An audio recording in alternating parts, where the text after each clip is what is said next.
Angalia picha tu ukutani. Mshairi ameonesha hisia, ni shairi la kihisia ambalo mshairi ameonesha kiasi gani hisia zake zinavyompeleka kwa mwendani wake. Huyo tumweke kando, ni bwana Sheha Faki. Basi bila kupoteza muda, tuendelee na shairi la tatu, ambalo shairi hili limetungwa na bwana Masudi Abasi Shaha almaarufu Babu Mbevu. Bamkwe wako sasa, bamkwe wako anakuja na swali umemmisi bamkwe wako? Umemmisi, alafu ni huyu bamkwe wangu huyu. Na kuna kipindi kidogo alipata mtihani wa maradhi, lakini sasa hivi alhamdulillah. Na ndio maana akaja na tungo hapa kutokana na mtihani aliopata, anakuja kuuliza haya ni maradhi gani? Haya ni maradhi gani? Huyu ni Babu Ndevu kutoka pale maeneo ya Nyerere kwa Mmanga. Tumwangalie ndani. Huu ni mwaka wa pili tangu yalipotokeza haya maradhi thangili, mwenzenu yaniumiza, nashindwa kucha silali, kumbukumbu napoteza. Haya ni maradhi gani? Wenzangu nawauliza. Imedhofu yangu hali, mwili yameacha. Imedhofu yangu hali, mwingi yamenichakaza, na chakula uwasili hamu nimeshapoteza.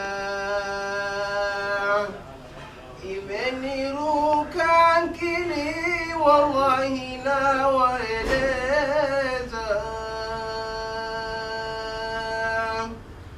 Haya ni maradhi gani? Wenzangu nawauliza.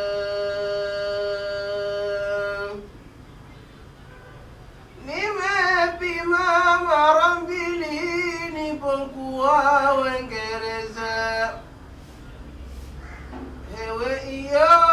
Hewe iyo na dalili, kipi kilichoniponza? Sijui ni jini hili sasa limejitokeza. Haya ni maradhi gani? Wenzangu nawaeleza. Nimepima wote mwili, hakuna nilobakiza. Kinachosumbua mwili bado kwangu miujiza. Naona sabure hili, machale yamenicheza. Haya ni maradhi gani? Wenzangu nawauliza.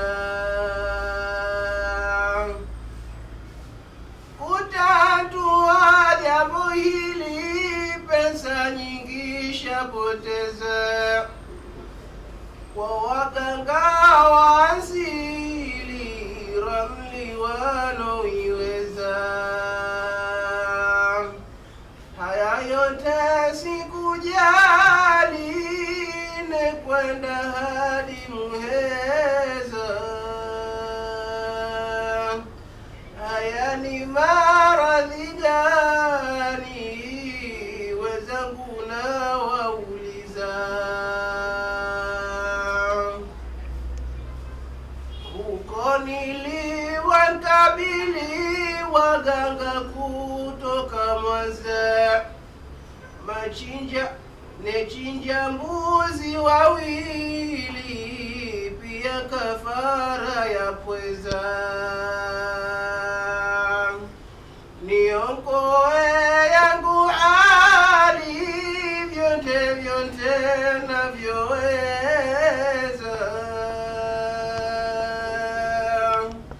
Haya ni maradhi gani? Wenzangu nawauliza. haya ni maradhi gani? Wenzangu nawauliza, huyu si mwingine ni mtunzi Abbas Shah Babunderu kwa jina la utunzi, anapata na msukosuko wa maradhi, na katika maradhi haya asema kenda mpaka kwa waganga akachinja